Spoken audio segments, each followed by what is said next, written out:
借下嚟，衰仔，過去執下嗰張台。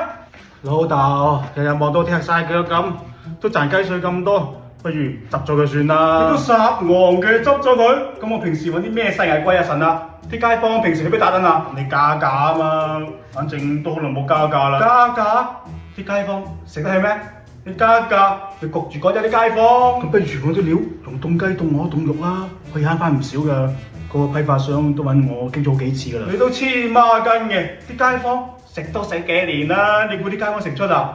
揾啲咁嘢嚟搞翻我招牌。咁不如加盟啲快餐店啦。前幾日先有人過嚟問過啊。你都傻傻地嘅，加盟咗啲食物水準咪統一配套，啲街坊個口味都唔同㗎。老豆，外賣你就唔好做啦，又揾唔到錢。你要行樓梯，行到腳都跛啊！啲獨居老人住喺樓梯樓，年紀又大鑊，又唔識嗌外賣，你叫佢過嚟攞啊？真係仆親點算啊？送得就送啦，日日做到積咁又揾唔到錢，請人又蝕本，不如執咗佢，嘆下世界仲好過啦。啊，你個衰仔啊！啲街坊由你細細個睇到你大㗎，阿陳伯以前成日接你放學㗎，阿八姑屎尿片都幫你換過啊！執咗佢，以後想見一面都難啊！